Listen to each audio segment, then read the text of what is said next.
ఓం మహాగణాధిపతయే నమః. ఓం గురుభ్యో నమః. ఓం శ్రీమాత్రే నమః. అరుణాం కరుణాతరంగితాక్షీం ధృతపాశాంకుశపుష్పబాణచాపాం అనిమాదిభిరావృతాం మయూకైః అహమిత్యేవ విభావయే భవానీం. శ్రీమాత్రే నమః. ప్రేక్షకులకి ఆ లలితాంబిక అమ్మవారి యొక్క అనుగ్రహం పరిపూర్ణంగా కలగాలని మనస్ఫూర్తిగా కోరుకుంటూ మనం ఈరోజు ఏ ఏ నక్షత్రాల్లో ఉన్నటువంటి వారికి ఆ యొక్క దోషం ఏర్పడుతుంది. సహజంగా మనం పంచాంగాలు చూసుకున్నాం, పలానా నక్షత్రం అండి పలానా పాదంలో పుట్టారు, మరి వీళ్ళకి దోషం అంట అని అనుకుంటూ ఉంటాం. అయితే అది ఎంతవరకు ఉంటుంది ఆ దోషం? కేవలం నక్షత్రాన్ని మాత్రమే చూసుకోవాలా? వాళ్ళ గుణగణాలని నక్షత్రంలో మేళవించి చూసుకోవాలా? అదేవిధంగా దానికి ఎటువంటి పరిహారం చేసుకుంటే బాగుంటుంది అనేటువంటి విషయాలు, మరియు దీంతో పాటు నక్షత్రం తెలియదండి కానీ నాకు ఏదో ప్రాబ్లం ఉంది, ఆ ప్రాబ్లంకి తగ్గట్టుగా మీరే పరిహారం చేసుకోవాలి అనే విషయాన్ని ఇప్పుడు మనం చెప్పుకుందాం. అయితే ఈ యొక్క అంశాలు చెప్తుంది నేనైనప్పటికీ కూడా చెప్పిస్తుంది సాక్షాత్ లలిత అమ్మవారిగా భావిస్తూ ఒక్కొక్క రాశి గురించి నక్షత్రం గురించి మనం తెలుసుకుందాం. తులారాశిలో నక్షత్రాలు ఏముంటాయి? చిత్త 3-4 పాదాలు, అదేవిధంగా స్వాతి నక్షత్రము, విశాఖ 1, 2, 3 పాదాలు ఉంటాయి.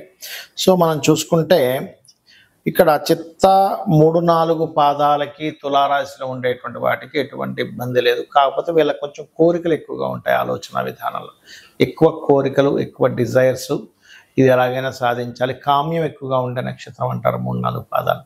మీరు కాస్త మీ కామ్యాన్ని నెరవేరాలంటే నరసింహస్వామి, సుబ్రహ్మణ్య స్వామి లేదా ఆంజనేయ స్వామి ఆరాధన చేసుకుంటే మంచిది. ధ్యానంలో చేయాలి ముఖ్యంగా అది. ఇక స్వాతి నక్షత్రం ఎటువంటి దోషము లేదండి. స్వాతికి ఎటువంటి దోషము లేదు. అదేవిధంగా విశాఖ నక్షత్రానికి కూడా దోషం లేదు. అయితే స్వాతి నక్షత్రం వాళ్ళు కాస్త కళారంగాల్లో బాగా సక్సెస్ అవుతారు, గుర్తుపెట్టుకోండి. ఆకర్షణీయంగా కూడా ఉంటారు స్వాతి నక్షత్రం వాళ్ళు. అయితే ఇక్కడ లగ్నాన్ని, 2వ స్థానాన్ని కూడా పరిశీలన చేసుకోవాలి. వీళ్ళ ఆకర్షణ విషయాల్లో లగ్నాధిపతి వెళ్ళి ఎక్కడ గెలిచాడు ఏంటనే దాన్ని బట్టి వాళ్ళ యొక్క రూపురేఖలు కానివ్వండి, వాళ్ళ యొక్క తత్వం కానీ బాగుంటుంది. అలాగే మరొక విషయం ఏంటంటే విశాఖ 1వ పాదం ఉంటుందని మనం 1, 2, 3 పాదాలు ఉంటాయి అనుకున్నాం. సో 1, 2, 3 పాదాలకి విశాఖ నక్షత్రానికి కనుక చూసుకున్నట్లయితే 4 పాదాలు దోషం అని చెప్పబడింది. అయితే ఇక మరి ఏమి దోషం అంటే సామాన్య దోషం మాత్రమే, మాతృకు కాదు, పితృకు కాదు, శిశువుకు కాదు. దీనికి ఏం చేయాలంటే వీళ్ళకి దత్తాత్రేయుడు లాకెట్ ఒకటి మెడలో వేయడం, గురుగ్రహానికి సంబంధించిన దానం అంటే మీరు శనగలు దానంగా ఇవ్వడం, నక్షత్ర శాంతి చేసుకున్నట్లయితే ఎటువంటి ఇబ్బంది ఉండదు. అయితే ఇక్కడ విశాఖ నక్షత్రంలో పుట్టినటువంటి వారికి ముఖ్యంగా ఈ నక్షత్రం సంబంధించినటువంటిది ఏంటంటే కొంతవరకు వీళ్ళు లగ్జరీగా ఉంటారు, ఆధ్యాత్మికంగా ఉంటారు, 2 ఉంటాయి. అయితే లగ్జరీ కారకుడు ఎక్కువ ప్రభావం కలిగి ఉంటే శుక్రుడు ఎక్కువ లగ్జరీ వైపు వెళ్ళిపోతారు. గురువు గన కేతువుతోనో, గురువు ఆధ్యాత్మిక యోగాల్లోనూ, ఓన్ హౌజెస్లోనూ ఉంటే ఎక్కువగా వీరు మంచి ఆధ్యాత్మికమైనటువంటి యోగాన్ని పొందుతారు. అదేవిధంగా వీళ్ళకి మంచి గైడింగ్ నేచర్ ఉండేటువంటి తల్లి కూడా ఉంటుంది 1, 2, 3 పాదాల వరకు.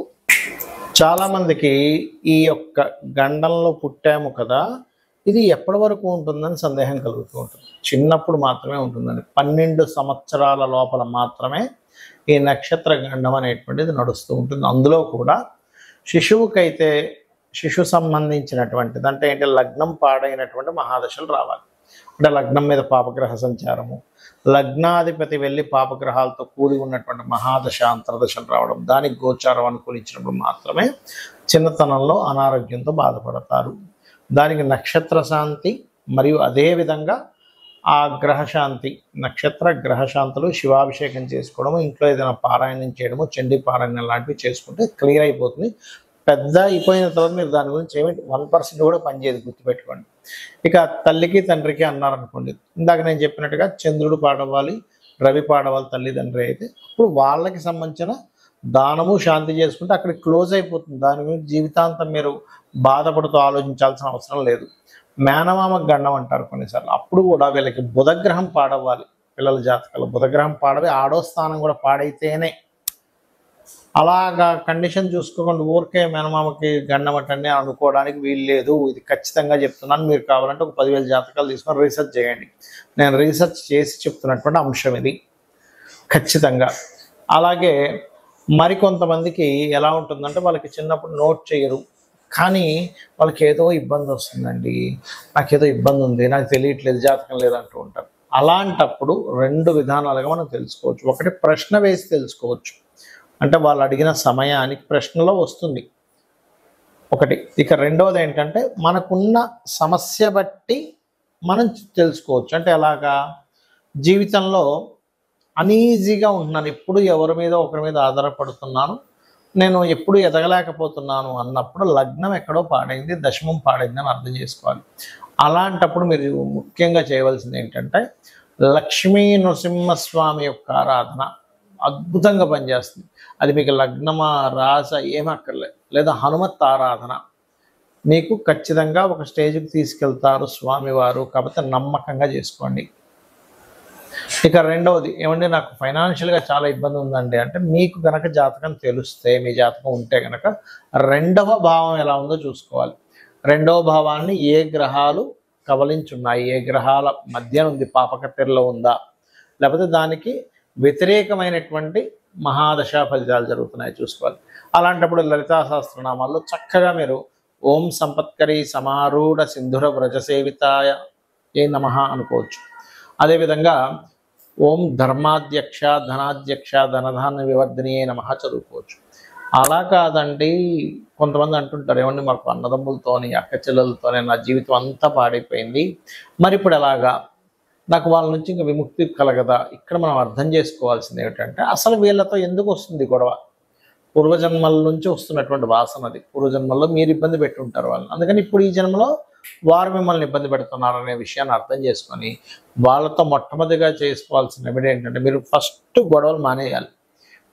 చేస్తున్నా కొద్దీ జన్మలు వెళ్తూ ఉంటుంది, గుర్తుపెట్టుకోండి. అలాంటప్పుడు మీరు ఓం కర్పూర వీటి కామోద సమాకర్ష దిగంతర లేదా ఓం కనకాంగద కేయూర కమనీయ భుజాన్విత, ఇది మీకు ఏదైనా ఒక పని చేయాలంటే భయం వేస్తున్నప్పుడు కూడా జరుగుతూ ఉంటుంది. ఇక విద్య అబ్బదు కొంతమందికి. చాలామంది అనుకుంటారు ఈ నక్షత్రంలో పుట్టాం కాబట్టి విద్య అవ్వట్లేదు అనుకుంటారు. అది అలా కాదు, 4వ భావం పాడవుతుంది, గుర్తుపెట్టుకోండి. అప్పుడు మీరు చేయవలసింది ఏమిటి అంటే 4వ అధిపతి ఎలా ఉన్నాడు, బుధుడు ఎలా ఉన్నాడో చూసుకుంటూ పర్టికులర్గా మీరు మీ యొక్క జాతక చక్రంలో 4వ అధిపతి ఎలా ఉన్నాడు ఏమిటని చెక్ చేసుకొని దానికి సంబంధించిన రెమెడీలు చేసుకోవడము, అందులో ముఖ్యంగా హయగ్రీవ స్తోత్రం చదువుకోవడం చేస్తూ ఉండాలి. అలాగే ఓం శుద్ధ విద్యాంకురాకార ద్విజపంక్తి ద్వయోజ్వలాయై నమః చేసుకోవచ్చు. ఇక సంతానం లేదు, కొంతమందికి సర్పదోషాలు ఉంటాయి, దానివల్ల అవ్వదు, దానికి ఏమి కంగారు పడకుండా దత్తాత్రేయుడిని దిగంబర శ్రీపాదవల్లభ దిగంబర. అప్పులు ఎక్కువగా ఉన్నాయండి, అపర్ణాయే నమః. వివాహం అవ్వట్లేదండి, ఓం కామేశబద్ధ మాంగళ్య సూత్ర శోభిత కంద్ర నమః చూసుకుంటూ 7వ స్థానం ఎలా ఉందో చూడాలి. అప్పులు ఎక్కువగా ఉన్నాయంటే 6వ భావం ఎలా ఉందో చూడాలి. గండాలు ఎక్కువగా అవుతున్నాయి, ఇప్పుడు మనం అనుకున్నాం ఏ నక్షత్రానికి ఏ గండం అని. అలాంటప్పుడు మీరు చేయవలసింది ఏమిటి అంటే గండానికి కారకుడు ఎవరు, అష్టమాధిపతి. సడన్ ఇన్సిడెంట్స్, సడన్ గ్రోత్ ఉంటుంది, సడన్ డౌన్ ఉంటుంది అంటే అష్టమాధిపతి వల్ల. బాగుంటేనేమో ఒక్కసారిగా 2-3 సంవత్సరాల్లోనే కోట్లకు పడగెత్తారు, బాగోపోతేనేమో డౌన్ అవుతారు. ఇది ముఖ్యంగా చూసుకోవాలి. అలాగే భాగ్యం ఎప్పుడైనా గుర్తుపెట్టుకోండి, భాగ్యాధిపతి బాగున్నాడా ఇంక తిరుగులేదు, వాళ్ళ లైఫ్ భగవంతుడు దగ్గరుండి నడిపిస్తాడని అర్థం చేసుకోవాలి. పాడయ్యాడా, ఓం హరనేత్రాగ్ని సందగ్ధ కామ సంజీవన ఔషధి. కెరియర్ సరిగ్గా లేదండి, ఓం మాణిక్య మకుటాకార జానుద్వై విరాజితాయ నమః. బెల్లము దానంగా ఇవ్వడం, నువ్వులు దానంగా ఇవ్వడం, గోవులకి భక్తి శ్రద్ధలతో భావనతో గోవులకు బెల్లం తినిపించడం చేయండి. ఏమంటే సక్సెస్ రేట్ లేదు, ఆనందం రేట్ లేదనుకునేటువంటి వారు ఓం ఇంద్రగోప పరిక్షిప్త స్మరతోనాభజంగికాయే నమః చేసుకోవాలి. లేదంటే విదేశాలు వెళ్దాం అనుకుంటున్నాను అన్నప్పుడు ముందు అసలు మీకు విదేశీ యోగం ఉందా లేదో చూసుకొని ఇన్వెస్ట్మెంట్స్, విదేశాలు, తండ్రి యొక్క ఆస్తి అంతా కూడా 12వ స్థానంలో ఉంటుంది కాబట్టి విదేశీ వెళ్ళే యోగం ఉందండి కానీ ఎక్కడో ఆటంకాలు జరుగుతున్నాయి అన్నప్పుడు హనుమాన్ చాలీసా చదవండి ఉదయం సాయంత్రం. ఖచ్చితంగా మీకు ఆ స్వామివారు మీకు ఏదైతే అవయోగంగా ఉందో ఆ యొక్క అడ్డును తొలగించి మీ యొక్క సంకల్పం నెరవేరేలా చేస్తారు. శ్రీమాత్రే.